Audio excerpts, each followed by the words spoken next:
so that toxic water's kind of being caught by the plants on the way down. So there are places where there improvements are being made, and it just sure sounds like they need to be made faster. But this has become quite the issue in Auckland too, hasn't it, Alexia, with our beaches? Auckland Council's doing amazing and huge work on waterways because it's become a big spin up area, and Phil Goff's made a big deal of telling everybody first with the safe swim thing that the beaches are polluted, and then raising the money to do something about it.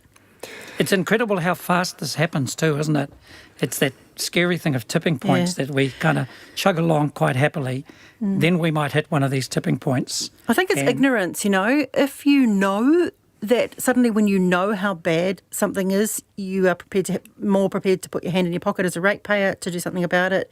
Yeah. But, if you are sort of sitting beside a creek all your life that you just don't even think about what's going down it, then there's no emphasis to do anything about it. And we do tend to point our blame and anger at farmers. So this is just another example that it is all of our responsibilities, and it's happening right across in cities and out in the country. It's four away from 5 on the panel on RNZ National. Just a final word on this. And by the way, your Commodore pictures are coming, Holden pictures are coming through, but a wonderful one here of a Holden Commodore. So you can email the panel at rnz.co.nz if you have a Holden at your place. So we'd love to sort of send a pic. We might try and do up a little gallery for the website. An item that caught my attention about working from home or attempting to work from home. This writer seemed a fan of it, saying the biggest misconception is that you are more likely to be distracted. But this long-time home worker said that there are more distractions in the office, but you do need self-motivation to be working from home. But Pauline Morrissey did say she gives a work-life balance when working from home a 1 out of 10. Now, that when there are no set work hours, some people are led to believe that all the hours in the day are work hours. And then there's a temptation to transition from the home office or the kitchen table to the couch or maybe even the bed. Around the panel, what's your work? I used to work from home. Well, how did you find it? I loved it. I absolutely loved it. And I didn't have a problem with the work-life balance. When I needed a break, because I was writing for Newsroom at the time, and when I lost my creative thread, I could go and mow the lawns or go and have a swim and then put that time in at the end of the day. So it worked for you? Absolutely. Yeah, I loved it. The only thing I missed was people, my colleagues. Yeah. It was brilliant. The house was a lot cleaner. It's an interesting concept. A colleague of mine, Ryan Baker, he used to work for me, but he started a company called Timely. And, it's a huge company now, multi-million-dollar company. And for probably the first 4 or 5 years, he didn't have offices anywhere. He had 30 staff, and all of them worked from home. And he absolutely. He built an incredible business. Interesting, IBM started this path of having people work at home, but they've sort of pulled them back again because of that kind of collegiate sharing of ideas and things is pretty important too. I guess it depends. How interesting. What about you, Ian? A brief note, we are closing out the show, but as an entrepreneur, you're dreaming up a new idea. Where you dream it? In bed, in the shower, on the couch? Everywhere. Wallace, everywhere. You've given me some ideas today. Lovely. Ian Taylor, great to have you on the show. Alexia Russell, thank you very much for your time. I'm Wallace Chapman, back tomorrow from 3:45. See you then. Checkpoint next.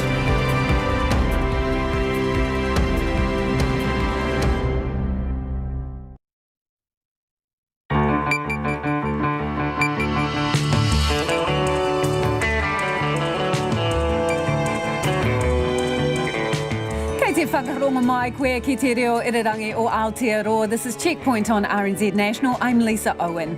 E haere aki nei, Kiwis on board the Diamond Princess cruise ship are strongly advised to hitch a ride when Australia evacuates its citizens, or they could be stuck in Japan another 2 weeks. And it's one sleep to freedom for evacuees isolated at Whangaparoa. Another cruise ship's under scrutiny after someone tests positive for the virus. 16 New Zealanders disembarked in Cambodia. So who's tracking them? Make it rain, Shane. Money, that is. $2 million flows into a temporary water supply for Northland. And parents of a severely disabled man beg the Prime Minister to save respite services destined for closure. And Winston Peters actually goes gaga. RNZ News at 5 o'clock. Good afternoon, I'm Paul Brennan. The Prime Minister is standing by her deputy despite two scandals now swirling and the opposition calling for him to step down. Winston Peters is the leader of New Zealand First, Deputy Prime Minister and Foreign Minister. The Serious Fraud Office confirmed today it's investigating the New Zealand First Foundation over donations. The Prime Minister says she does not intend to take any action at this stage. In my mind, we need to apply natural justice here. I am awaiting the outcome of the Serious Fraud Office investigation, and I think that's the right thing to do. Mr Peters stepped down as Foreign Minister in 2008 because of an SFO investigation, but says it's different this time because he's not personally involved. A judge in the Auckland District Court is currently considering an application from 3 of the 4 people facing charges relating to National Party donations to have their name suppression lifted. The Serious Fraud Office prosecution involves 2 donations, one $100,000, one made in 2017, the other in 2018. 3 defendants each face 2 joint charges of deception relating to both donations.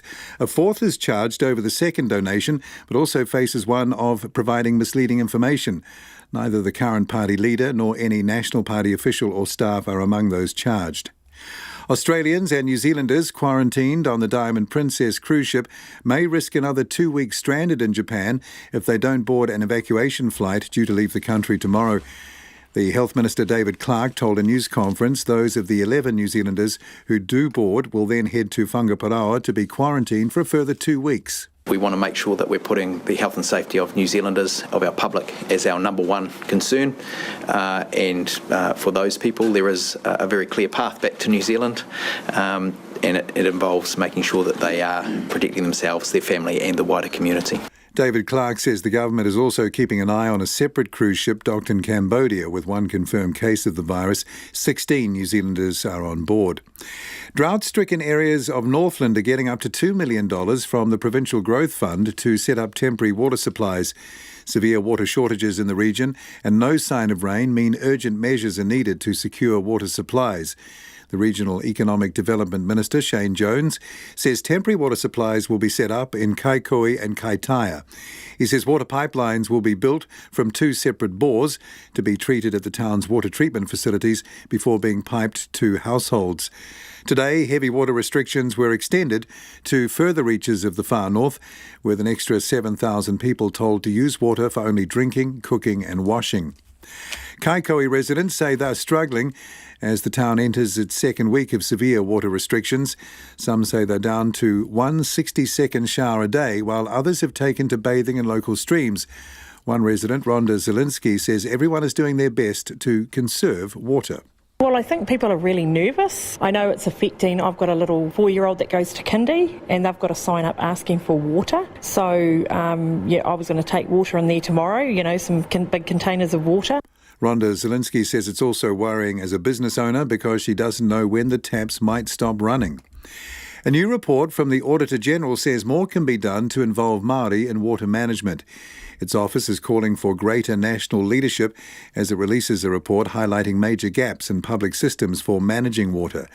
Those gaps include the lack of a clear vision for water management across both local and central government, no reliable data, and no clarity about what the main problems are. The office's manager for local government, Kristen Aiken, says water is a taonga and Māori should be involved in its management under Te Tiriti o Waitangi. She says continued Crown engagement and resourcing is needed to better involve Māori in decision-making. It's 4 minutes past 5. On to sport now. The Tonga National Rugby League says it's shocked by its expulsion from the international game and at a loss to understand why. The International Rugby League has expelled the TNRL in the latest move in a long-running battle over governance and finance. In December, the IRL recommended the Tongan body carry out a series of reforms following a 2-month investigation into the running of the game there. But a month of discussions between the two parties has now ended with Tonga's expulsion, and TNRL Secretary William Edwards says he can't believe what's happened. Very surprised, disbelief, a bit of anger and resentment, but having said that, we've got to, as professionals, just get on with our job and do our job, and the next step for us is to file a notice of appeal. We've engaged lawyers to undertake that. The TNRL has a week to lodge an appeal over the decision. The former All Blacks captain, Sean Fitzpatrick, says the prospect of South Africa joining the Six Nations is just not right. Recent reports suggest South Africa could switch allegiances from the Rugby Championship, but Fitzpatrick has told the website Sport24 he's not a fan of the idea. He says he understands the commercial reasons behind such a move, but says the Six Nations is the best competition in world rugby, and he can't picture himself being at Cardiff to watch South Africa play Wales in what would be the Seven Nations. Meanwhile, the Highlanders winger Patelesio Tompkinson has been suspended for 3 weeks for a dangerous tackle during his side's Super Rugby win over the Brumbies in Canberra at the weekend.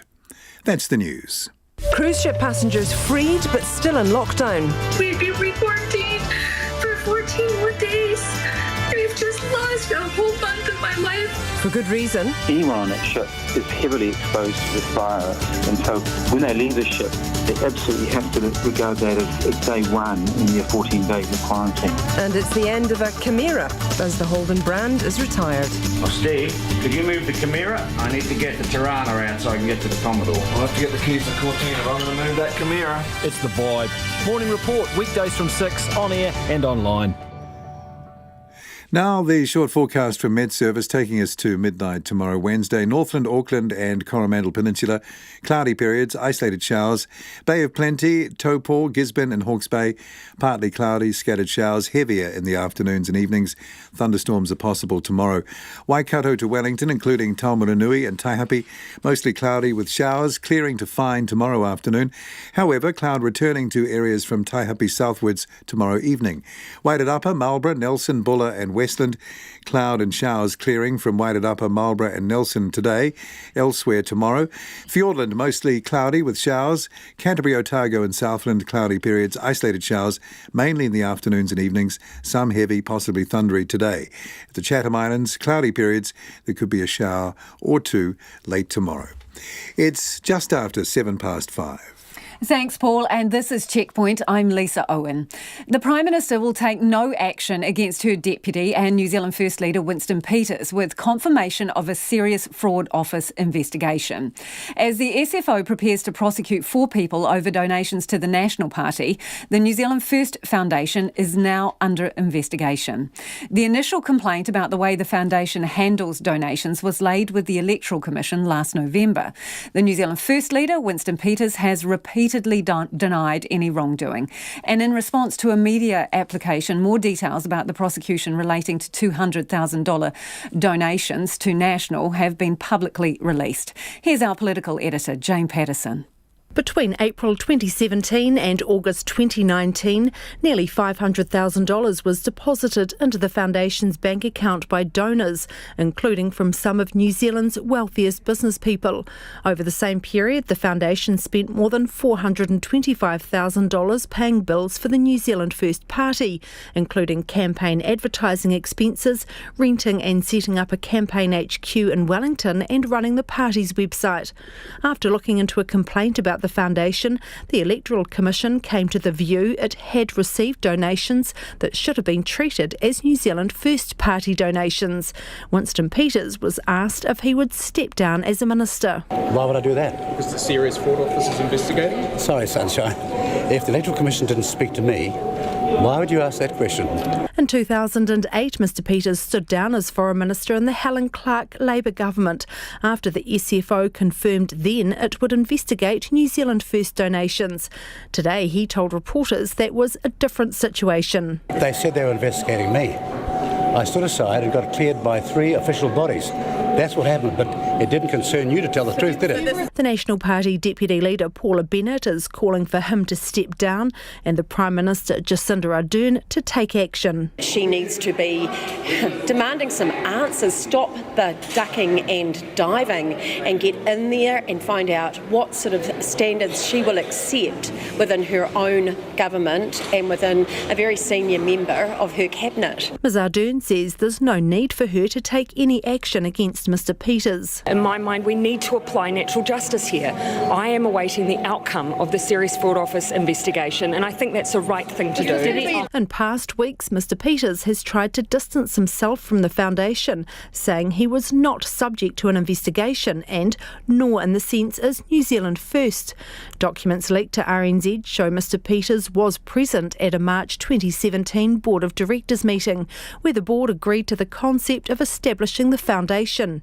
And Ms Bennett says he's dancing on the head of a pin if he's trying to run that argument. Oh, is this the New Zealand First Foundation? Yes. That lent money to New Zealand First. That actually paid the bills of some of their events, Day at the Races, I believe, and also paid for one of their MPs for their legal bills. Those two things are very well connected, and it's pretty obvious. When the SFO announced it was investigating donations paid to the National Party last year, Simon Bridges, as leader and a member of the party board, did not stand down. Paula Bennett says that's different. Well, he's not a senior cabinet minister. He's not in charge of billions of dollars that are being... Leader of the biggest political party. Yeah, but he's not in charge of billions of dollars that are actually being spent. And as I say, I think it's an accumulation of events that we've seen over the past week. The 4 people already facing charges over the donations to the National Party will appear in the Auckland District Court next Tuesday. Neither the current party leader nor any National Party officials or staff is among those charged. From Parliament for Checkpoint, Jane Patterson. And Winston Peters declined to be interviewed on Checkpoint, but in the past 2 hours he's spoken out on social media. In a heavily edited 3-minute video posted to Facebook, Mr Peters tells his 95,000 followers his party has been the victim of a smear campaign by 2 journalists, including RNZ's Guyon Espiner. Well, I'm not going to accept the state of affairs. As long as some in the media keep telling lies about my party and me, I'll keep telling the truth about them. That's the deal. And that's New Zealand First Leader and Deputy Prime Minister Winston Peters. New Zealanders on the Diamond Princess are being strongly encouraged to take an Australian flight out of Tokyo or risk being stopped from boarding a commercial flight. 11 New Zealanders have spent 2 weeks quarantined on the cruise ship because of a coronavirus outbreak. The Australian government says they can piggyback on a flight for its citizens tomorrow, but there's a condition. They must have 2 more weeks quarantine when they get home, and that's frustrating some passengers. Health correspondent Rowan Quinn reports. It's been a long 2 weeks for the thousands of people aboard the Diamond Princess, confined to their cabins, except for those in inside cabins who get an hour a day on deck. The Prime Minister, Jacinda Ardern, says she understands some of the New Zealanders are distressed and frustrated, but public safety has to come first. Unfortunately, there has been such a rate of transmission, despite some incredible efforts from all those involved, that we do need to put public health and their health first. And she says the government can act to protect that health by barring anyone who's not undergone an additional 2 weeks quarantine in Japan from boarding a plane. But we need to keep in mind that if they choose to try and fly commercially, that then exposes a range of other people to risk. So the best option is coming back. If they choose to stay, they'll need to wait out another 14 days. New Zealand passenger Ren Manuel had initially wanted to fly home on his own steam, but now feels he has no choice but to take up the Australian flight. He says if he has to be quarantined, it may as well be close to home. But he questions why New Zealand didn't step in earlier. If the government really wanted to do something, they could have did it like on day one, you know what I mean? And then we could have served our quarantine, and now it's going to be another 14 days. The Health Minister, David Clark, who strongly encouraged New Zealanders to take the flight, says the best decisions were made at the time. Those people who were providing the quarantine on the ship were responding to what was a rapidly evolving situation. So I think only over time did it become apparent quite how widespread the issue was on the boat. The Australian flight will take the Kiwis as far as Darwin, and it's likely Air New Zealand will then fly them home on a commercial flight. The Director General of Health, Ashley Bloomfield, says precautions will be taken on board in case anyone's in the early stages of the disease. We're working closely with the Australians, as we did with the Air New Zealand flight that brought folk out of Wuhan. So basic hygiene precautions can really limit the likelihood or the risk of transmission. He says the number of New Zealanders who have taken up the offer of the flight will be confirmed tonight. They'll be quarantined together in Whangaparaoa. Mr Clark says the government's in contact with 16 New Zealanders on board Holland America's MS Westerdam, who disembarked that ship in Cambodia just hours before an 83-year-old passenger tested positive for coronavirus. Meanwhile, the 157 people who have spent 2 weeks at the naval training base in Whangaparaoa after being evacuated from Wuhan will be free to leave tomorrow. Mō te hōtaka o te ahi ko Rowan Quinn DNA. Meanwhile, hundreds of Americans evacuated from a quarantined cruise ship off the coast of Japan have now arrived back in the United States. But 14 of them have been found to have the COVID-19 coronavirus and exposed other passengers for 40 minutes. It's raised concerns with other countries planning evacuations of citizens from the cruise ship. The BBC's Rupert Wingfield-Hayes reports from Yokohama. Get going. Bye. The moment Americans Cheryl and Paul Molesky stepped off the Diamond Princess and into the welcoming arms of the US military. Thank you. The airplane takes you to the United States and then you get your passport. All good with that? Okay. The 340 American evacuees are clearly relieved to be going home. But they were taking the virus with them. On board their evacuation flight, a special isolation unit. Inside, 14 fellow passengers who have tested positive. And as the Americans took off and headed home, another 99 new infections were confirmed aboard the giant cruise ship. For those still on board, like Briton David Abel, the stress is starting to take its toll. But it's all getting to us now, and it's not just me, other passengers as well. It's the not knowing factor that is the real challenge. The quarantine on board the Diamond Princess is supposed to end on Wednesday, and passengers had been told if they test negative, they then would be allowed to go home. But with 99 new viral cases confirmed today, the overwhelming suspicion is that the quarantine is not working. And because of that, the journey home for those left on board is now looking a lot more complicated. Tonight, the Foreign Office said it is formulating plans to get the Britons on board the ship home. Australia is already preparing a flight to evacuate its nationals. But when I spoke to one of them, Alna Tan, she was not enthusiastic. We're finding the thought of being put on a plane with unknown, people who hasn't been tested yet, and potentially getting the infection right then after we've already completed 2 weeks of almost 2 weeks of quarantine. Not ideal. Japan, meanwhile, is starting to feel the effects of the virus's spread. Next weekend is the Emperor's birthday, a celebration that usually draws huge crowds of well-wishers. Today, the whole event was cancelled without warning. And that is Rupert Wingfield-Hayes reporting. And after 6, we talked to an Australian professor who is involved in testing the coronavirus in a lab in Melbourne. The government's pouring $2 million into providing drought relief for the far north, where severe water shortages are crippling farmers and households. The Regional Economic Development Minister, Shane Jones, announced this afternoon that the money will be taken from the Provincial Growth Fund and put towards setting up temporary water supplies.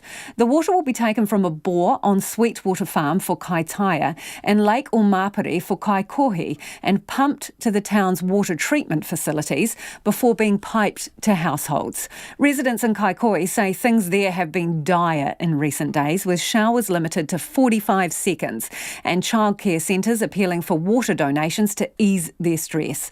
Our reporter Katie Doyle and cameraman Simon Rogers have been in Kaikohe speaking to those affected, and they filed this report. It's hot, it's dry, and it's running out of water. Locals in Kaikohe say the situation is getting desperate as the small Northland town enters its second week of essential use only water restrictions. There are a lot of worried whānau out there.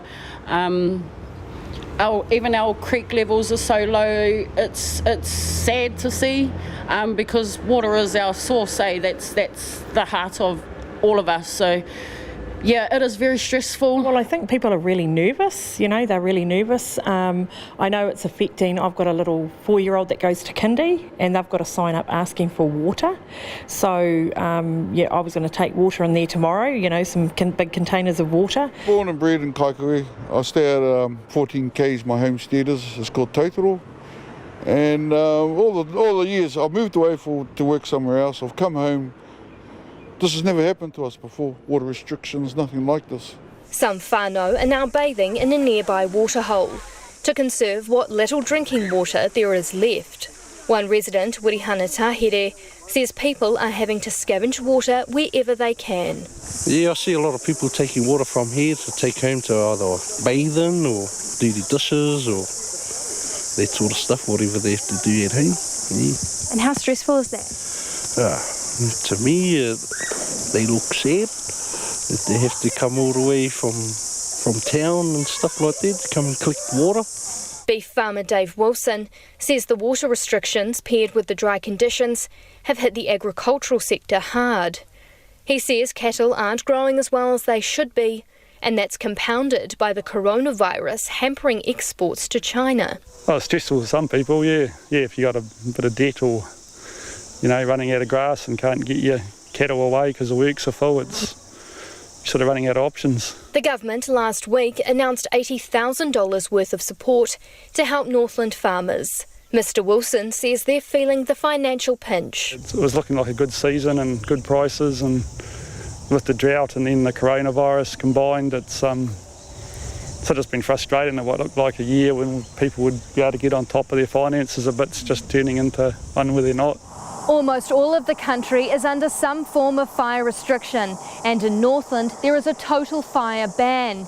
Here in Kaikohe, the fire risk is so high that something like a cigarette butt or a lawnmower could easily start a blaze. But Principal Rural Fire Officer Miles Taylor says that hasn't stopped some people.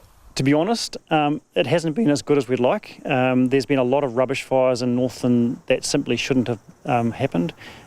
We've been to fires today, and that have been as a result of out-of-control rubbish fires.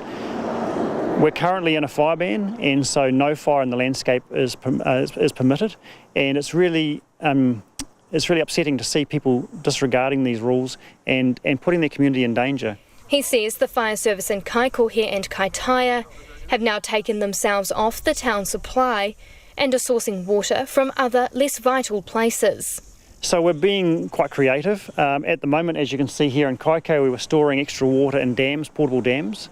We're also looking under bridges and culverts, streams and ponds that aren't being used for stock, and just trying to, scavenge water where we can as we need to. Miles Taylor says Fire and Emergency are also looking to implement longer-term plans in preparation for any other droughts that may hit Northland in the future. For Checkpoint in Kaikohe, Katie Doyle.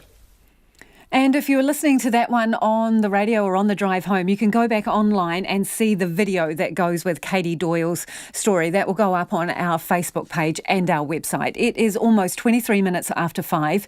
You're with Checkpoint on RNZ National. Keen for your feedback on anything you hear on the program this evening. You can text us on 2101, tweet us at Checkpoint RNZ, or email checkpoint@rnz.co.nz. Really keen to hear from you if you're in one of those Northland towns that are having problems with the water supply. How are you managing? A man accused of murdering his mother told a family friend he couldn't cope shortly before he attacked her with a hammer. Martin Marinovich is on trial in the High Court at Auckland, charged with murdering his mother Nolene in their West Auckland home last February. The jury has heard the 28-year-old was his mother's sole carer, looking after her through ongoing bipolar disorder and worsening physical health. Today, a family friend told the jury that Mr. Marinovich said he couldn't do it any more days before he killed her. Our reporter Annika Smith filed this story, and just a warning for our listeners that it does contain some content that you may find disturbing. Janet Daniel told the jury she'd known Nolene Marinovich for 40 years. She knew the family well and spoke to Ms. Marinovich on the phone every day. Ms. Daniel said her friend had a good relationship with her son. They got along very well. They'd have a few words sometimes, everybody does, and he'd say to her, "Oh, Mum, you don't know what you're talking about." He'd laugh and walk out the room and go to the bedroom. She told the jury Mr Marinovich had been looking after his mother since he was 9 years old. The court has heard she had bipolar and frequently collapsed as she grew older. Ms Daniel said Mr Marinovich's father wasn't in the picture and things had gotten harder over the years. The last few years has been really hard for him because she became incontinent. And he rang me up one night and he said, "Oh, Janet, she's made such a mess of the mat in the lounge." He said, "And I've tried to clean it and I can't get it out." And I said, "Well, throw the mat away, Martin, because you won't get it out." Ms Daniel said Ms Marinovich grew more dependent on her son in the months leading up to her death. He was responsible for the shopping, cleaning, cooking and his mother's safety. She would collapse they had a shower over the bar. Yes. She would collapse and he would have to go and get her out of the bar. She'd collapse in the lounge. She couldn't stand towards the last 6 or 8 months to do the cooking. He never went out much at all because she couldn't be left.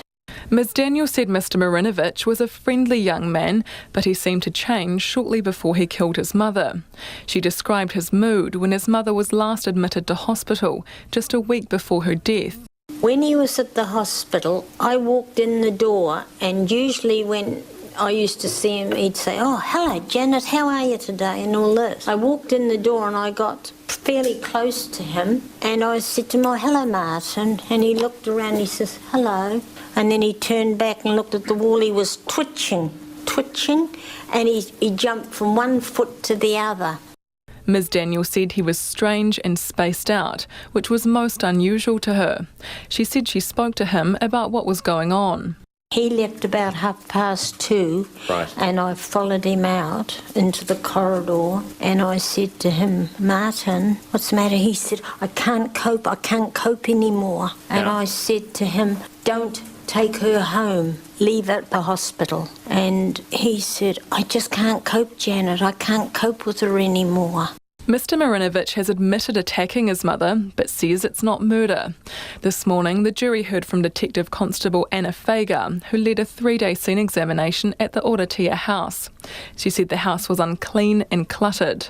It was a very dirty house. Most surfaces and items had a thick layer of dust. There's a lot of cobwebs on light fittings, on ceiling, on items.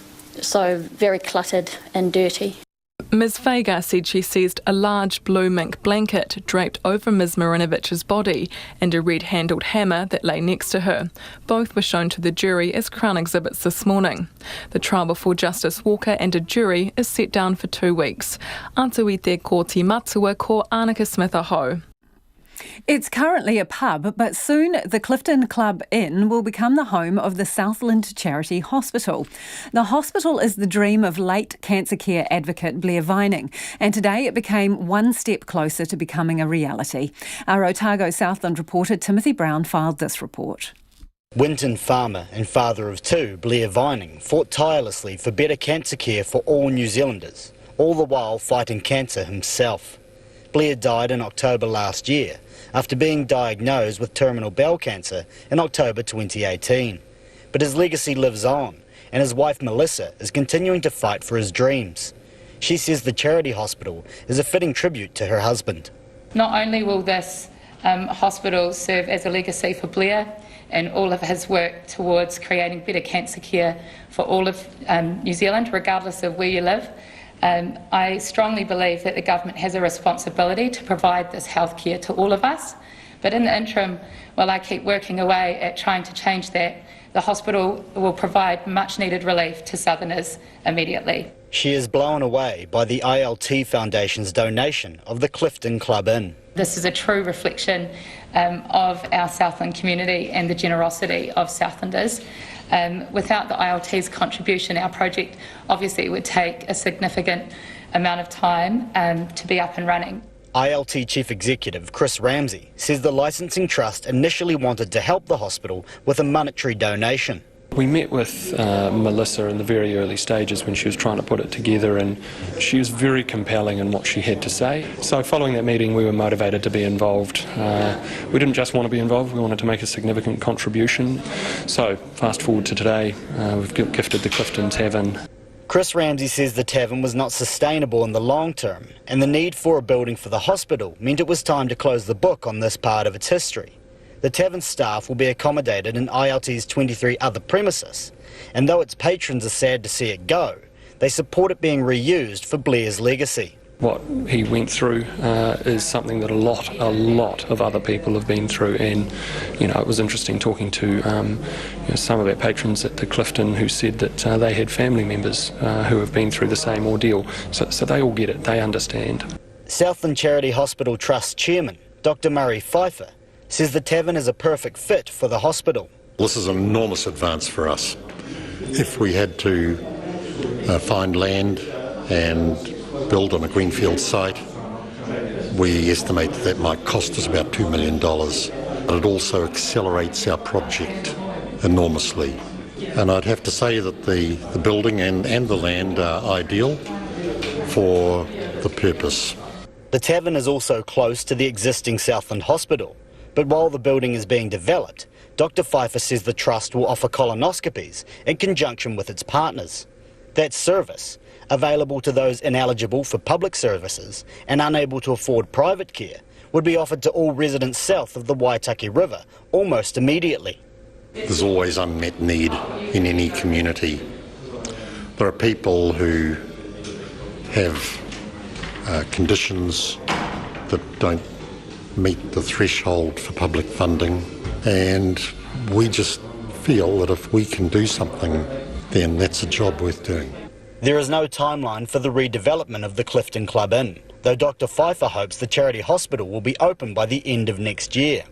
At that point, the colonoscopy service will operate from the hospital, with plans to expand services in the future. In Invercargill, for Checkpoint, Timothy Brown.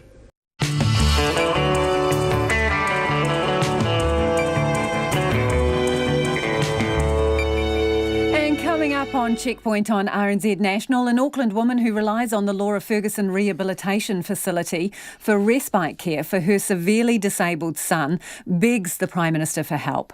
Australian scientists studying the coronavirus focus on how long the COVID-19 strain can survive outside the human body. And Tonga is expelled from the International Rugby League competition. We'd love to hear from you about anything you've heard on the program so far this evening. Don't forget, you can get in touch by text 2101, or you can tweet us at Checkpoint RNZ, or there is always email checkpoint@rnz.co.nz. Paul standing by with the headlines now. Thank you, Lisa. The Prime Minister is standing by her deputy despite the opposition calling for Winston Peters to step down. The Serious Fraud Office confirmed today it's investigating the New Zealand First Foundation over donations. Jacinda Ardern says she's awaiting for the outcome of the investigation. A judge is currently considering an application to lift name suppression for 3 of the 4 people facing charges in the Auckland District Court relating to National Party donations. The Serious Fraud Office prosecution involves 2 donations of $100,000 each. 3 defendants each face 2 joint charges of deception relating to both donations. A 4th is charged over the 2nd donation and also over providing misleading information. The Health Minister says New Zealanders in quarantine on the Diamond Princess cruise ship who board an evacuation flight out of Japan tomorrow will be taken to Whangaparaoa to be quarantined for a further 2 weeks. David Clark says the government is also keeping an eye on the 16 New Zealanders on board a separate cruise ship docked in Cambodia, which has reported 1 case of the COVID-19 virus. A new report from the Auditor-General says more can be done to involve Māori in water management. Its office is calling for greater national leadership in a report which highlights major gaps in public water management systems. $2 million from the Provincial Growth Fund will help set up temporary water supplies in Kaikooi and Kaitaia for drought-stricken areas of Northland. Far North Mayor John Carter says the council is working with government officials and the community to find more water supplies. He says severe water restrictions have been extended to further reaches of the far north due to severe water shortages. Wellington's mayor has called an emergency meeting over water after a summer of problems plagued the city.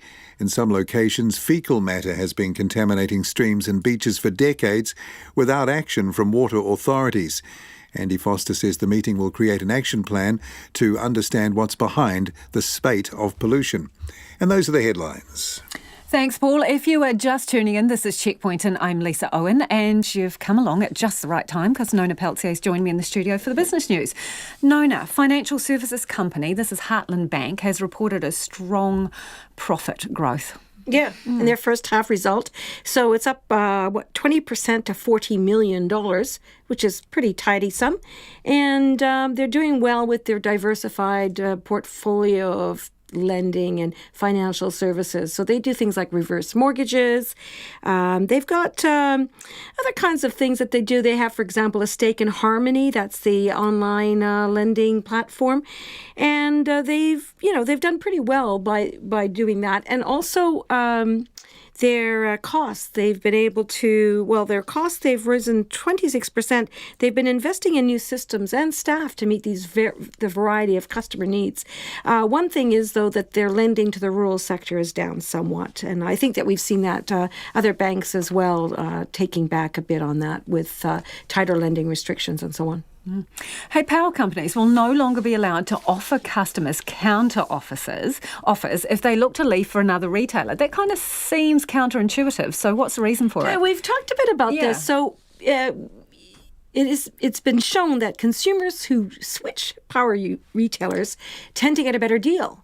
And that's because some of the bigger retailers, so this would be the ones that have like your Mercury, your Genesis, Meridian, and Contact, because I don't want to leave any of them out. Yep. Trustpower too.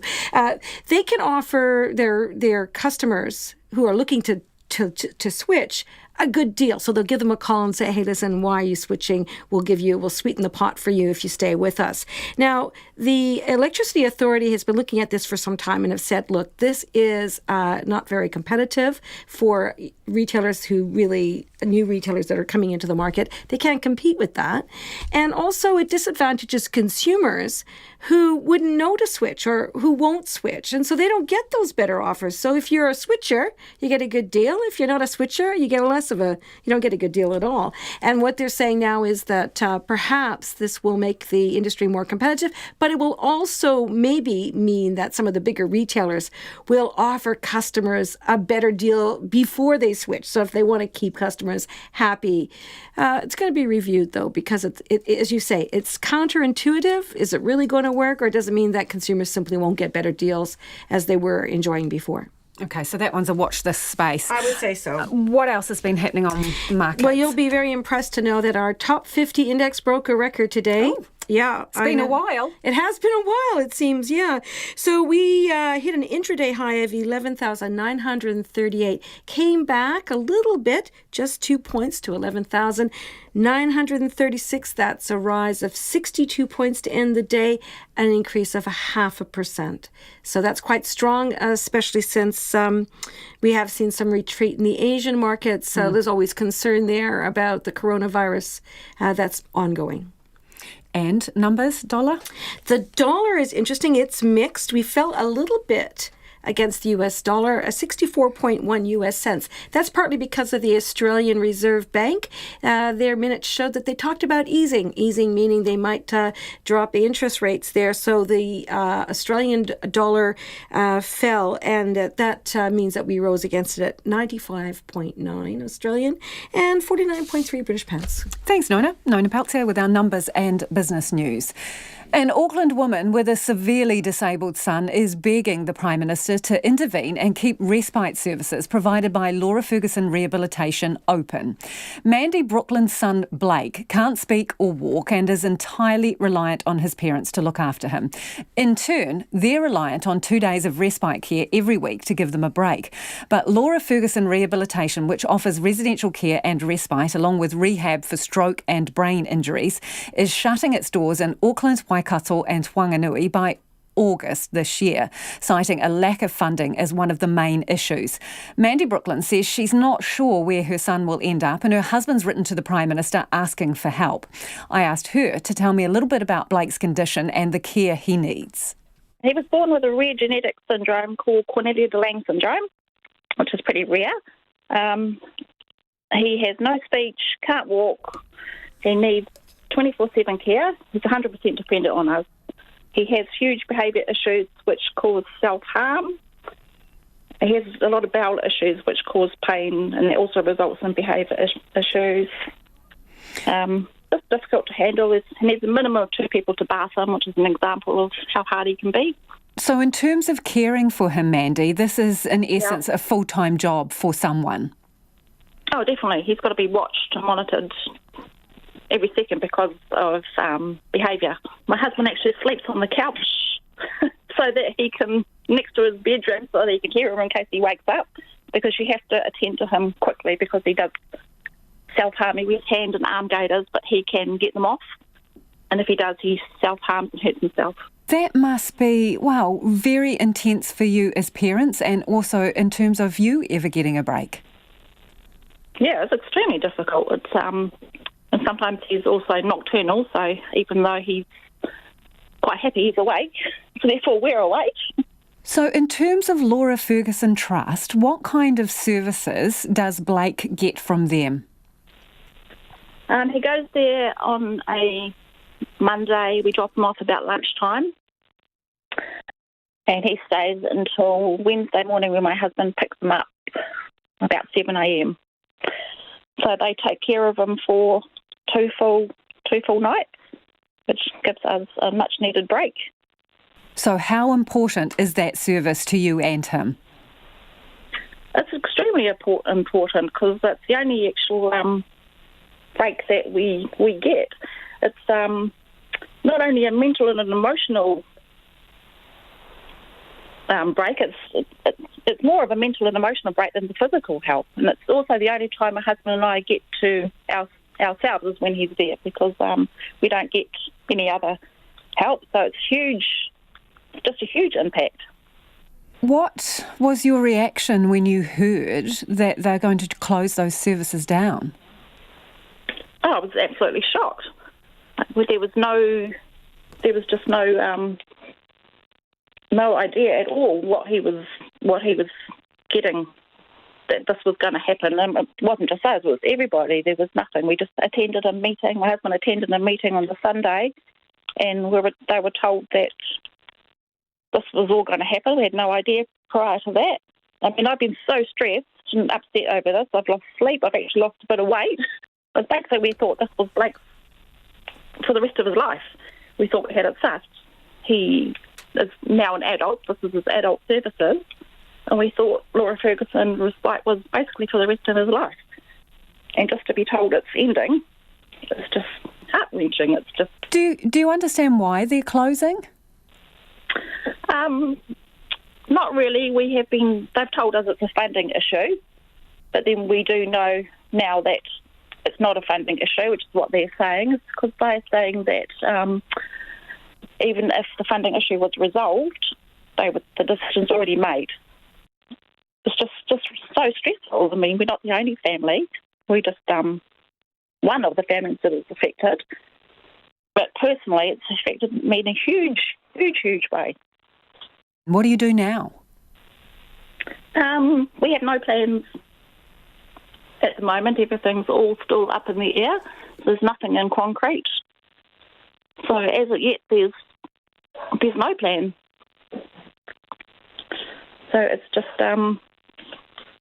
stressful. No plan at all? We've got a couple of... we had a meeting the other day where some providers were attended. Geneva Healthcare was one of them, but Blakey played up while we watched a video, and then I had to leave the room. My husband actually started asking questions and got escorted out. I never actually even got a chance to talk to anyone from Geneva. We were sent into a room with another provider. There's not enough funding for the care that Blakey needs. So basically we're still at a loss to the future. Mandy, does that mean when you say that there's not enough funding for the care that he needs, at the moment he gets 2 days respite a week, is there a possibility that you will get less than that when you move to another provider? That's a possibility. We haven't had anything in concrete offered to us at this stage, so And what would that mean for you and your family if his hours were cut? Oh, a huge impact, because it's just such a huge importance that now our plan is to keep Laker home with us for as long as possible. Could you cope with that? If you lost part of that respite, could you cope with that realistically, your family? What would that mean? I would just put extra stress in an already stressful situation. I mean, the respite is just vital. It's actually a lifesaver to us. And Heather McLeish, the CEO, when we had our meeting, her comment was, Laura Ferguson's only a small part of our lives. I mean, that's how she looks at it, but to us, it's a huge part of our lives and very important. What's your biggest concern here? That we have nowhere where Blake's going to get good care.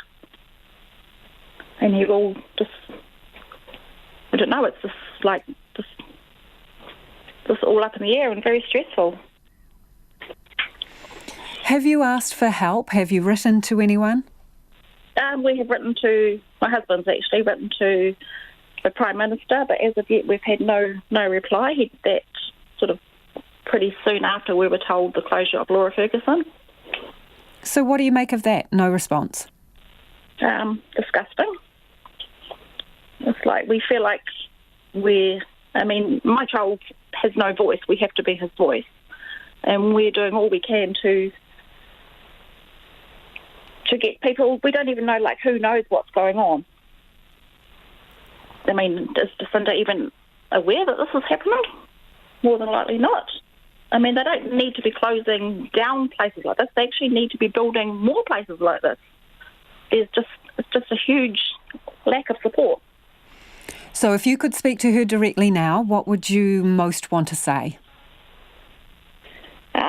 Keep Laura Ferguson open.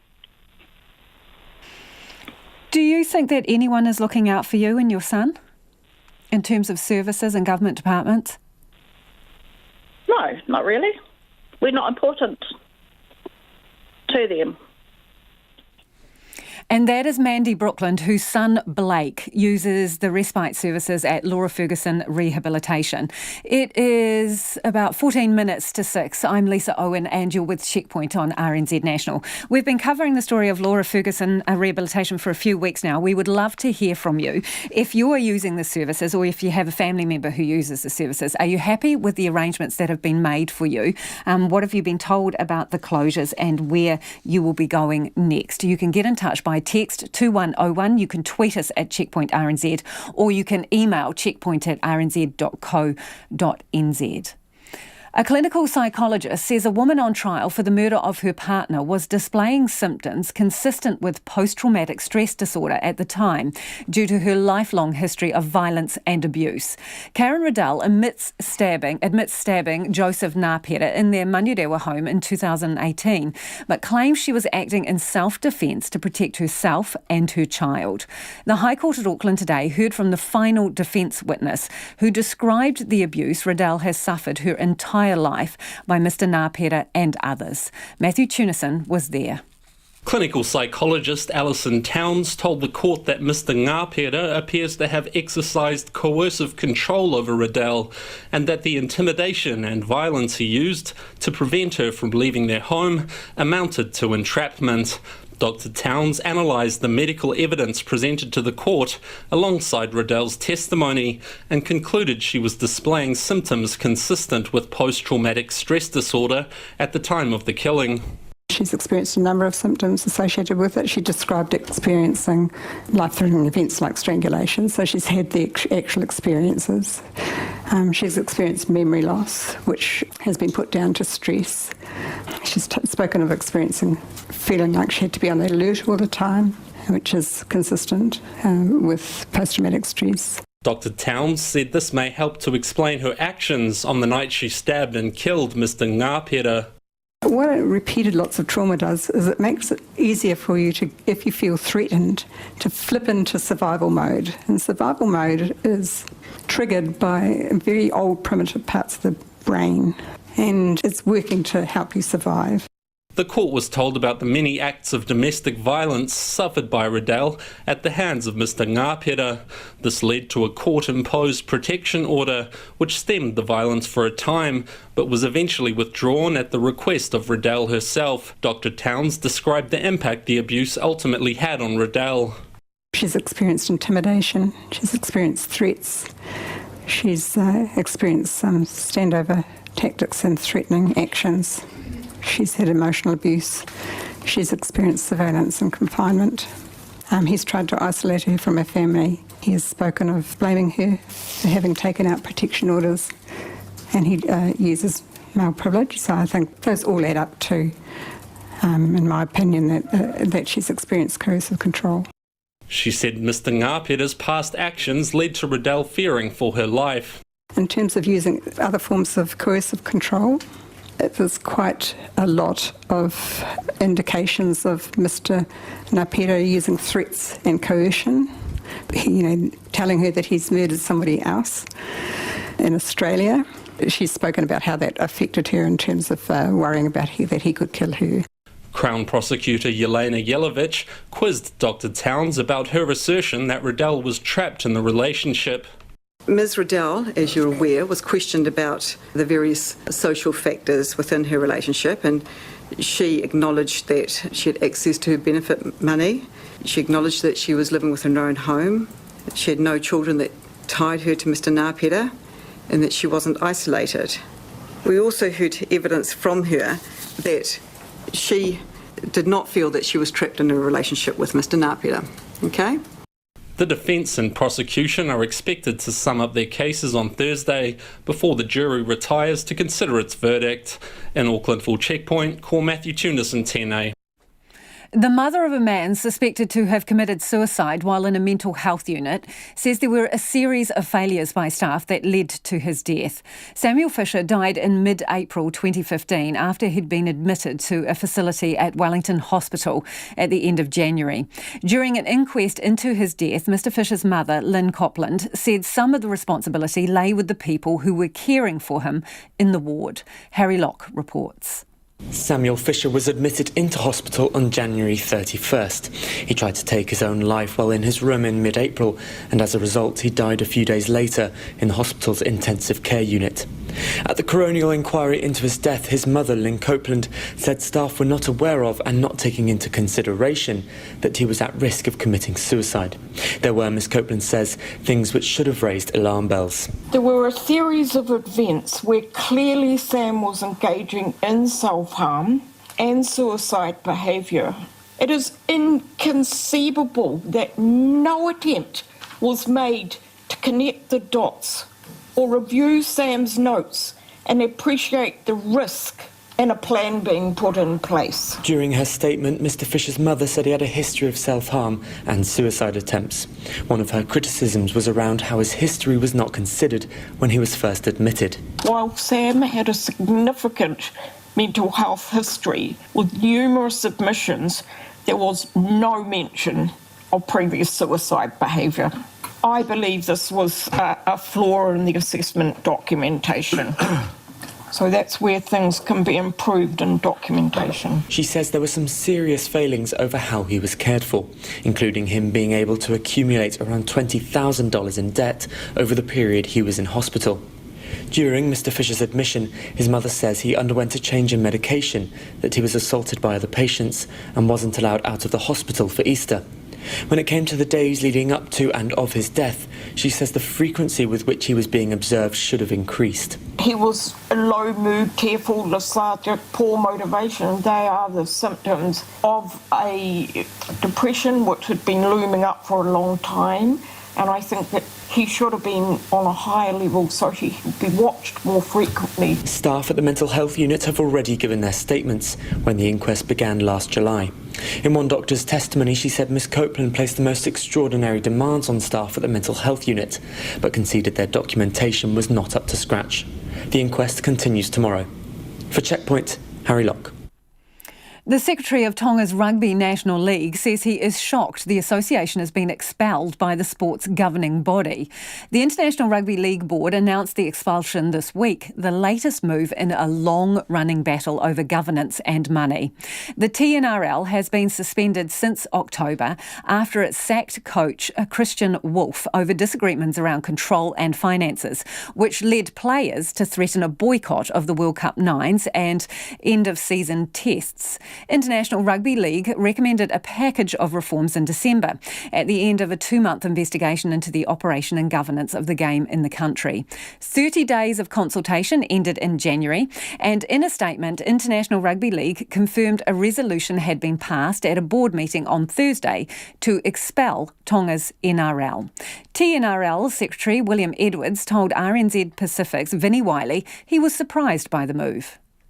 I was surprised, very surprised, disbelief and a bit of anger and resentment. But having said that, we've got to, as professionals, just get on with our job and do our job. And the next step for us is to file a notice of appeal. It will be done within a 7-day period. We've engaged lawyers to undertake that process, and I think it'll become more evident what the basis of our appeal is going to be. But at the end of the day, this seems to be formulated on the consultation process that they sent out to all these people, saying that the RLIF is undertaking a reform process for a need to seek change to the governance structure of Tonga National Rugby League. Now, I've seen that letter, I received that letter, and in my mind, I still don't understand what's the basis of law that a governing body can turn around and impose a governance reform or structure change in any national federation's governance or constitution or laws. Have you had an opportunity to raise those issues with the International Rugby League? And have you had a response? That was raised by our lawyer, by letter to them, saying what legal basis do you have to implement change? It's like saying to the New Zealand Rugby Union, we don't like your governance structure, it's not inclusive, therefore we want you to change. But what right does the World Rugby have to tell the New Zealand Rugby Union to change its laws and its governance structure? Have you had a response from them? No response to any of our inquiries by our lawyers. So what involvement did you as TNRL have in this 30-day consultation period that ended last month? None, other than to question it, none. So there haven't been any face-to-face discussions or meetings over that time?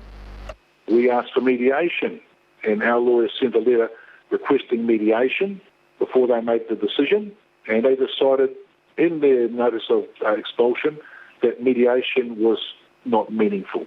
In other words, meaningful for who? For them? So you're saying they got to make that decision, in their opinion, without giving you that opportunity to have that discussion? Absolutely right. We asked for who the stakeholders that they spoke to, no response. We asked for the results of that then, no response. Don't we have a right to know what people are saying about our governance structure and change before they actually expel us? Are you aware, do you know what their issues with the governance structure as it stands are, or are you not aware of that? From the results of that consultation process that they say that they sent out to all stakeholders, no, I don't know what their results are, or apart from the fact that they said from our results all stakeholders agreed to change. It's the basis of their expulsion.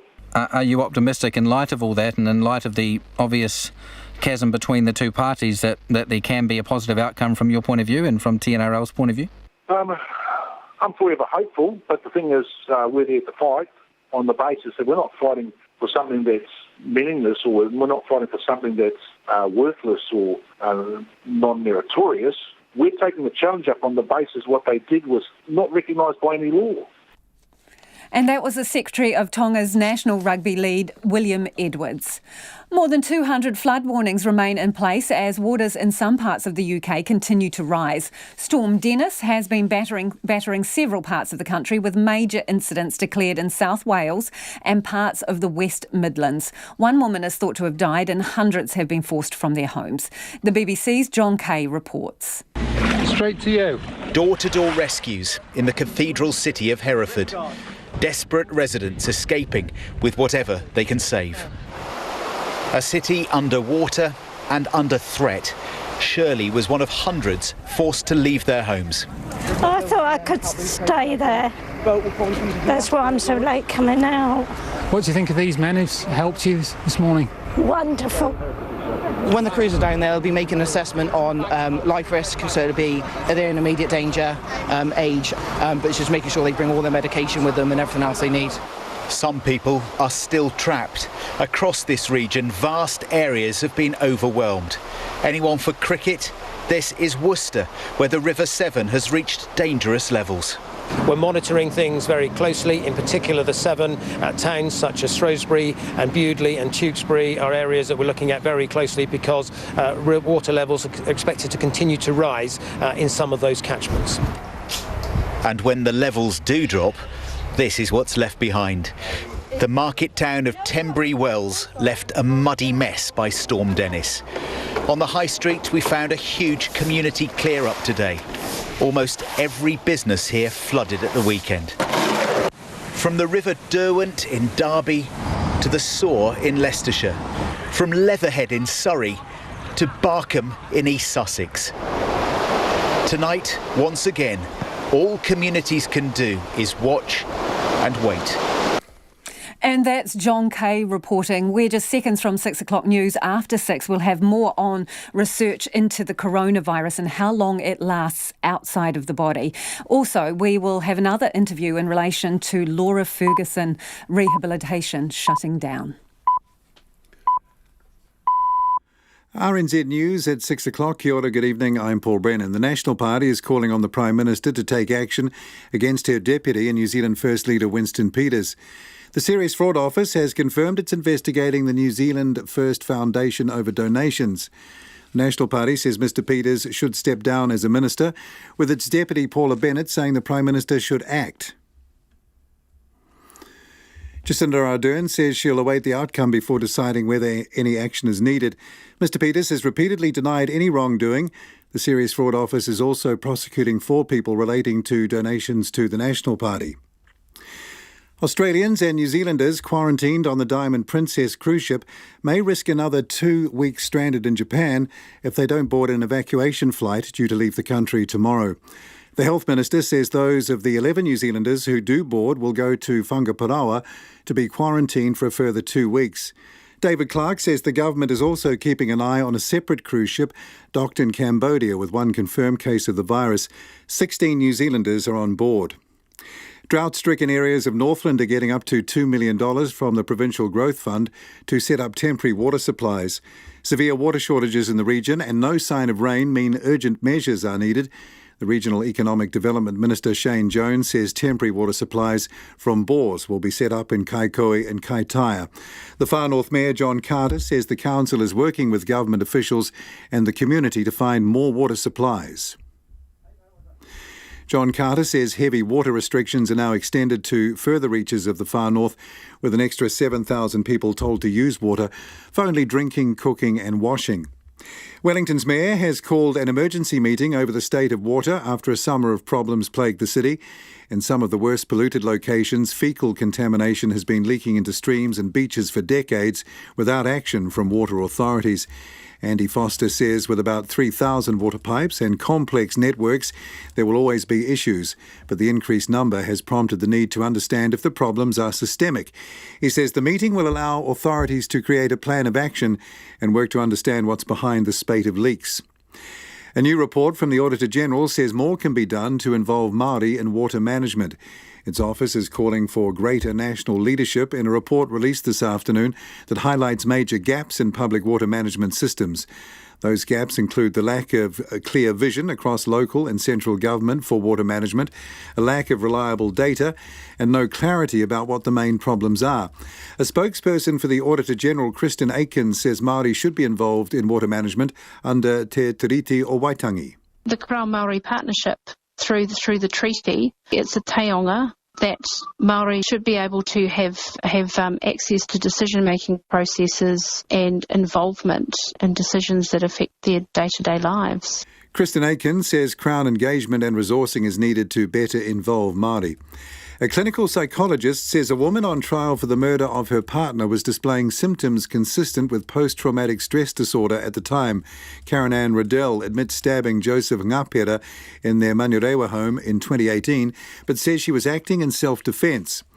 Alison Towns told the court that PTSD resulting from a lifetime of trauma from Mr Ngāpera and others may help to account for her actions.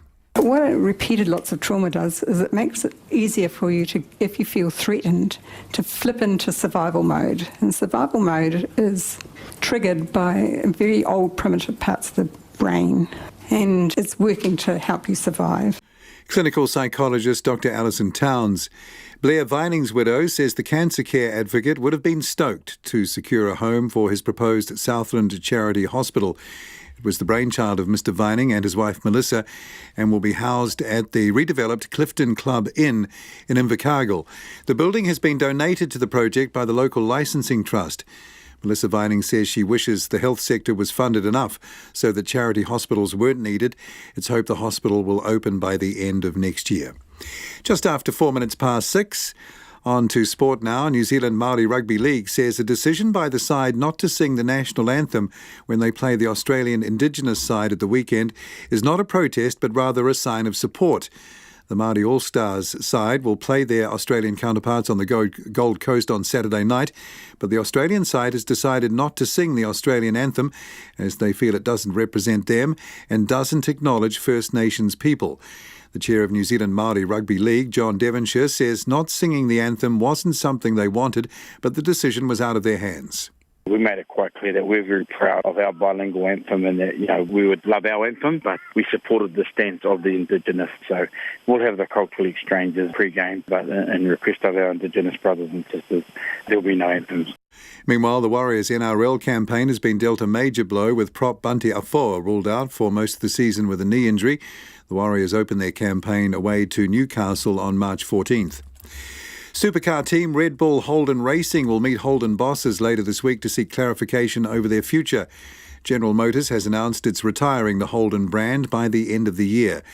Red Bull team head Roland Dane says he doesn't know what the decision means for his factory-backed team, which includes New Zealand driver Shane van Gisbergen. Britain's first and only openly gay footballer Justin Fashanu is to be posthumously inducted into English football's Hall of Fame in Manchester. The former Norwich City and Nottingham Forest striker took his own life in 1998, aged 37. And that's the news.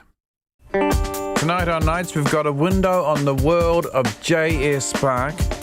Well, the world the German composer opened up for the rest of us. The Song Crush team has a few potential modern-day classics for you, and our economist Brian Easton has been tracking inequality. It's on the rise again in New Zealand, but does that matter if everyone's better off? Join me, Brian Crump, after the news at 7 on RNZ National. And we're funded through New Zealand On Air. Here's the short forecast now from Med Service to midnight tomorrow, Wednesday. Northland, Auckland and Coromandel Peninsula, cloudy periods, isolated showers. Bay of Plenty, Taupo, Gisborne and Hawke's Bay, partly cloudy, scattered showers. Heavier in the afternoons and evenings, and thunderstorms are possible tomorrow. Waikato to Wellington, including Taumarunui and Taihape, mostly cloudy with showers, clearing to fine tomorrow afternoon. However, cloud returning to areas from Taihape southwards tomorrow evening. Wairarapa, Marlborough, Nelson, Buller and Westland, cloud and showers clearing from Wairarapa, Marlborough and Nelson today and elsewhere tomorrow. Fiordland, mostly cloudy with showers. Canterbury, Otago, Southland, cloudy periods, isolated showers mainly in the afternoons and evenings. Some heavy and possibly thundery today. And the Chatham Islands, cloudy periods. There could be a shower or two there late tomorrow. It's just after 6:07. Thanks, Paul. And you're listening to Checkpoint. I'm Lisa Owen. At least 10 New Zealand passengers from the Diamond Princess are expected to board a Qantas flight tomorrow bound for Auckland via Darwin, where they will spend 14 days in quarantine at Whangaparaoa. The timing will be perfect. The 157 people who travelled from Wuhan 2 weeks ago are due to leave the camp tomorrow to return to their homes. The government says it's also in touch with 16 New Zealanders who got off Holland America's MS Westerdam in Cambodia last week, just hours before an elderly passenger tested positive for coronavirus. It comes as Australian scientists study the outbreak in a lab in a bid to work out how long the COVID-19 strain can survive outside the body. And they say the Diamond Princess cruise ship could provide vital clues to how it spreads and reacts. The Doherty Institute in Melbourne has been growing the virus in a lab. I asked the director, Professor Sharon Lewin, what's known about how long it can live on a surface inside a plane or a camper van, for example. We don't know the answer to that currently. Other coronaviruses can, meaning that if you put the coronavirus on a surface and then go back and test it hours or even days later, you can find genetic material of that virus. Now, how infectious that genetic material is less clear. Now, those experiments have not been done systematically and extensively for SARS-CoV-2, which is this new coronavirus that we're talking about. Really, most of the people that have been diagnosed, or certainly in Australia, but also in China, the highest risk is being exposed to someone that is carrying the virus. That's the most efficient way these viruses spread. So is that something we should be finding out? Because obviously at the moment in New Zealand we have people in isolation in basically a camper van village. We've had all these people being infected on the cruise ship. Is that material information, how long it can survive? It will be important information. At the moment, again, based on our previous understanding of other coronaviruses, which cause the common cold as well as severe disease like SARS and MERS, in hospitals, for example, if people are wearing appropriate protective equipment, a mask and gown, for example, then they're protected from infection. Now, in the community, we're still learning quite a bit about this. As we discussed earlier, understanding its persistence on surfaces and potential to infect someone from the surface is really important. And more importantly, what we don't know at the moment is how infectious, whether people are really infectious when they're incubating the virus or not symptomatic. There is a suggestion from the experience in China that people may transmit the virus while they're not unwell, and that's what is making this a much more challenging virus to control than our experience with SARS back in 2003, when it was very clear that you only transmitted the virus when you were very unwell. And that meant if you were very unwell, you were in hospital, and so appropriate containment measures could be put in place. And that is a big unknown here. We do know that a large amount of transmission would occur when you're symptomatic, but if transmission also occurs at some level when you're asymptomatic, it means it's a lot more challenging to control.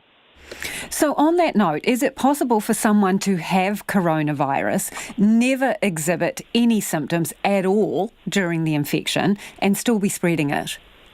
We don't know the answer to that currently. Is that something that you are looking into at the Doherty Institute, or is anyone? We're very an area of active investigation, because first of all, does that happen? And if it does happen, how important is it? Is that a major route of transmission, or is it a minor and infrequent route of transmission? And those questions are really important. I anticipate they could be answered in the analysis of what's going on in Japan, because you've got a sort of captive group of 3,000 people who are asymptomatic and then becoming unwell. In China, those studies, I'm sure, are happening right now. The problem at the moment in China, particularly in Hubei province, is the numbers of people that are infected, and therefore people that are very sick and overwhelming their healthcare system, and obviously the priorities go towards that. But it's a really important question that needs to be answered. In Australia, we've had 15 diagnoses of this new coronavirus. All of them have had or been in Wuhan or Hubei province, so therefore had a clear exposure. And so we haven't been able to systematically study people that may have been exposed but not unwell. But there's a lot of interest in a systematic study of contacts of people that are diagnosed with this infection. That's one study we're hoping to do in Australia. So does the cruise ship, the Diamond Princess, then offer in some way a useful case study? Because you've had, well, basically the population of a small town on there in close contact. What can you learn from that experience? Oh, absolutely, a huge amount. First of all, the most important thing about that cruise ship is to make sure that everyone's well looked after. Anyone that's sick gets the best care, and every effort's made to prevent infection. I mean, that's number one, the most important thing healthcare authorities can do in that situation. But it's really important to study what's happening while it's happening. That can be challenging, but we know it's possible, and it's critically important. And I understand that in Japan, on the cruise ship, there's lots of people being tested. They're being tested when they're asymptomatic or symptomatic. And there will be a lot that we can learn, and I hope that those studies are happening. They would be led by Japan, of course. Really important to learn as we go. That's what makes this a challenging but area to work in, but also, of course, very interesting because the knowledge is appearing as we're responding to this new infection. If we don't do the research at the time that this is unfolding, we won't know how to, intervene appropriately, and we certainly won't know for the next time, which is absolutely critical. The advice we have at the moment is to put people in isolation for 14 days if there is fear of contact and infection. Yet there is this study that is being reported in Chinese media indicating that one person developed coronavirus after 24 days. So could that be the case, that incubation takes way longer than 2 weeks? Well, there's a few potential explanations of that. Either there's always a range, first of all. When we say the incubation period for an illness is 7 or 14 days, there will always be a range of shorter and slightly longer. That would be the average. So you're looking at where the average incubation period is. Is 14 days of isolation enough, if that is the average? Well, if it is the average, 14 days of isolation may well be enough for 99% of people, for example. So it's not always a perfect estimate. There will be outliers. That's one interpretation. Another interpretation, of course, is that over that period there was a re-exposure that the individual was unaware of. And that's another potential explanation for why you might get a very delayed presentation. So you have been growing this virus in a lab. What new information have you discovered about it as a consequence?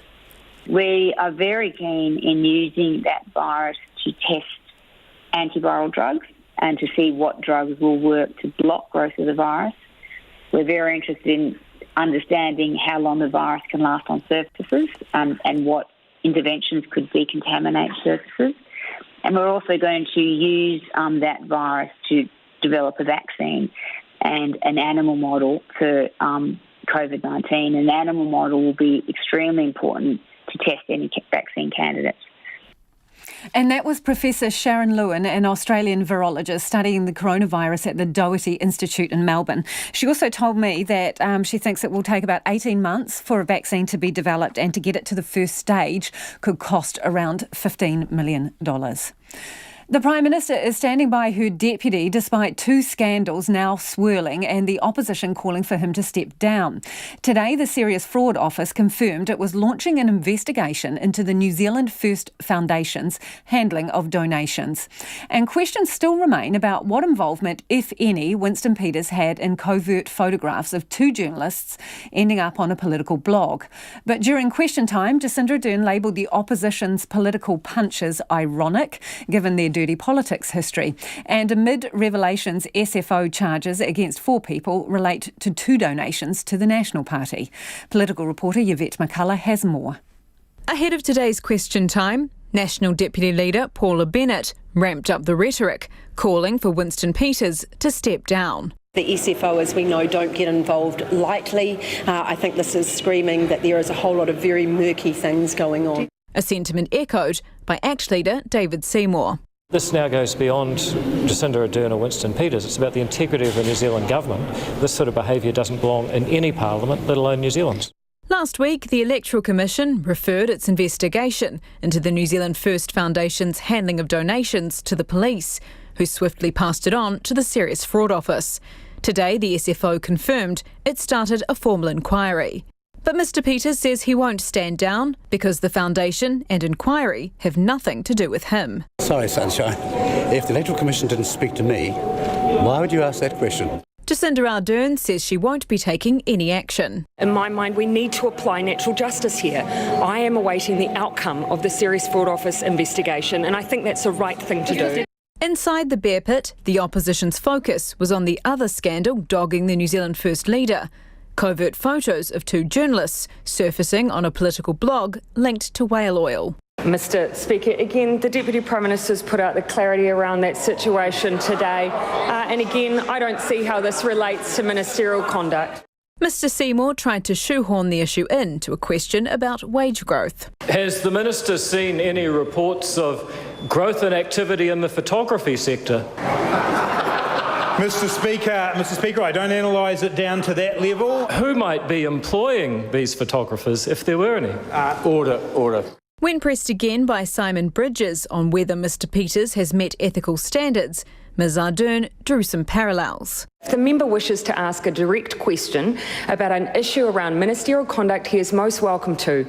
But I imagine the public right now sees the deep irony of this line of questioning from the leader of the National Party. That's not kind. And Mr Peters also tried to turn the tables. If the Prime Minister knew that a certain political leader was going to be swept into a court case involving $200,000 of illegal donations to a party, would she act on that matter?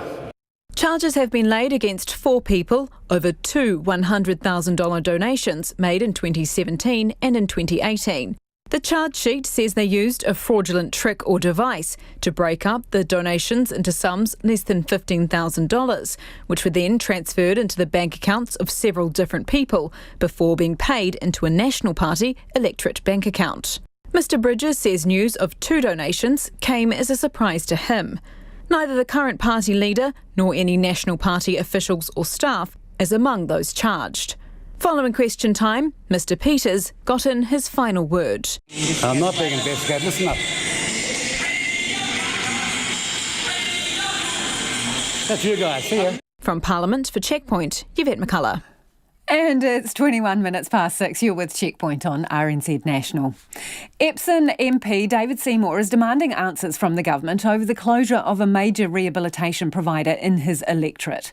Checkpoint's revealed that Laura Ferguson Rehabilitation is closing its rehab and respite services in Auckland, Whanganui and Waikato by August this year.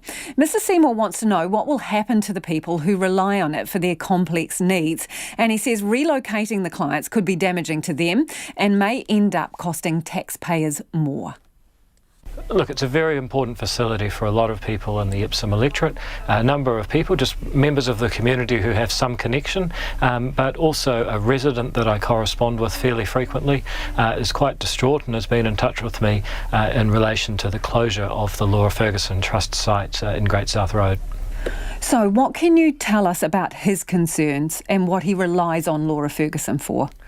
Well, this is a chap who lives full-time and has for several years now on the Laura Ferguson site, and his needs are provided for in a really helpful way by the trust there. So obviously it's his home, it's a place that provides him a lot of support, and he's understandably distraught about where his future lies. So what have you done to get some answers? So I've been in touch with the Trust. I haven't spoken with them yet, but I've also written to the Minister and just asked the very simple question. Initially, was she aware of the rumours, which have subsequently been confirmed?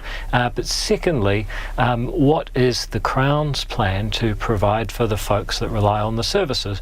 And what's going to be the cost of that? Because I suspect from the Crown's point of view, this is going to be false economy. It's going to actually cost the taxpayer more to provide potentially potentially an inferior level of service without this specialist charitable facility providing quite a range of services all in one place. Now, I'm assuming you're talking about the Associate Minister of Health, Jenny Salisa. So you've written to her, have you? That's right. I initially wrote to the Minister, but Jenny Salisa, as the Associate Minister, has responded. And can I just say, in my reply to her reply, I found occasion to use the word insouciant, which I don't get to use every day, but nevertheless we're continuing to try and get some specific answers about what the Crown's plans are there. They don't appear to have them at this point. So what were you saying, she didn't particularly care about the issues you were raising with her? She failed to provide specific answers about what the fiscal impacts are and what sort of provisions are in place, other than to say a lot of what you might call quite vague and expected material about, of course, preparations will be made, etc., but nothing concrete or specific that I could go back and reassure anyone that things are being taken care of. Are you convinced that the people who use this facility are being taken care of and that there will be alternatives for them? Well, at this point, the Minister can only reply in generalities. So clearly, from the Ministry of Health point of view, they're not sure. I've also copied that initial letter to Pat Snedden, the Chair of the Auckland District Health Board. Of course, we're in the ADHB region. In Epsom, I've had no response from him, although he might have regarded it as a letter primarily to the Minister. So at this point, having raised the question as the local MP, the answers are not forthcoming from the establishment, and I think that there's a very real concern for the people who rely on the LFT, but also for the taxpayer, which is going to pick up the tab for potentially an inferior range of services at higher cost dispersed across the place. So if you think this is going to cost taxpayers more money, what is the motivation for the closure? Well, that's one of the things that I'm trying to get at in my letter to the Minister. I want her to explain why it doesn't make sense to give the LFT more money if that's what it needs, because if they can't do it in one self-contained site with great facilities, highly specialised staff, getting the economies of scale of having everyone in the same place, and presumably free land because it's a charitable land that's been there for over 50 years, if they can't do it for a price in those circumstances, it's certainly going to cost more to do it elsewhere. And it seems to be false economy. And the main question I'd like to ask is, has the Crown really thought about the business case here? Would it not be better to pay more to LFT than try and provide services to look after these folks in other places? But Laura Ferguson Rehabilitation itself has said it doesn't matter if we get more money, it's game over.